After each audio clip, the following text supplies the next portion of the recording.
Guys, you ever wonder how you should be investing in your 401k or how you actually start contributing, what investments you should have, or generally how that's supposed to be done? Hi guys, I'm Chris Price. I'm a certified financial planner and I spend most of my time teaching individuals how to invest correctly. And one of the things that I find all the time is the lack of knowledge that we understand as a people about 401ks.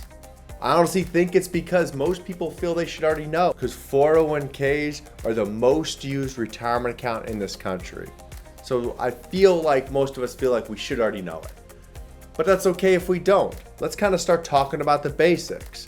Right? You start working for a company and they offer a 401k. You're really wondering, how do you get started? What should you do? All right, well, once you do find out where you log in, right, because each company is going to be a little different, your first rule or your first thing to do is how much should you give? And it's going to be called a contribution. Right? How much of your paycheck do you want to put away for the future? Now, mind you, you want to put enough away that your future is bright, but you don't want to put too much away where you're making too much of a sacrifice to your pockets today. Now, as you're starting to figure out how much you should contribute, you're going through your 401k, you're going to see or run into a question about how you want that contributions to be. You're going to see three things: traditional, you're going to see Roth, you're going to see after-tax contributions. And they all mean something different. It's a different way it comes out of your paycheck. It's a different way they're going to pay you in the end. It's different how it grows.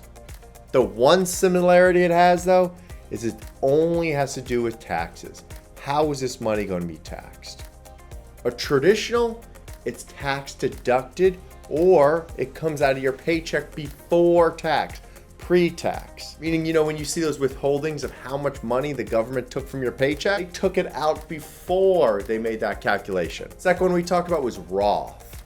A Roth does not take that money out before the IRS takes their cut. Because you let the IRS take their cut first, that's going to grow tax-free. So as it grows higher and higher and higher, when you get to retirement and you take that money out, it will come to you tax-free. You don't owe the IRS money from that, at least how it stands now. After-tax contributions. After-tax is set up much like the traditional, but the IRS takes their share first. A lot of people are going to wonder why they would do after-tax based on what I just told you, but we could explain that into the future. The first main thing we have to discover is what percent of our income should we be giving for retirement? And this is a super hard question for most to answer because it really depends on where you are. If you Googled this, you would see it would tell you 10 to 15% of your money that you make should go towards your 401k or like retirement account. But mind you, there's 300 plus million people in this country. You think everybody should be in the same exact setup? Of course not. Most retirement accounts or most retirement platforms allow you to estimate what you're going to need to put in. They'll have some kind of retirement educator. For those of you who have that, use that first. Find out what it says. Should you be giving 2% or 10% or 20% of your money to meet the goals you want to meet?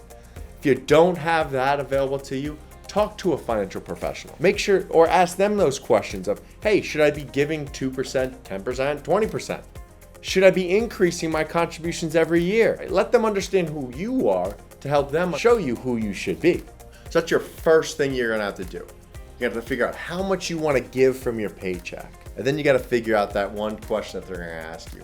Are you gonna do it through traditional? Are you going through Roth or after tax? Again, we have a whole class based on those three, so I'm not gonna touch more on than we already touched on. But just know each one of those means you're gonna get taxed differently either today or into the future. So once you get that done, you figure out how much you wanna give, you decide, hey, you know what, I'm gonna give 10% or whatever the case might be. I'm gonna put 5% of my traditional, 5% of my Roth, whatever the case might be that fits for you. Then we have to decide what investment we're gonna be in. And this is the biggest misinterpretation of how 401ks work that I see.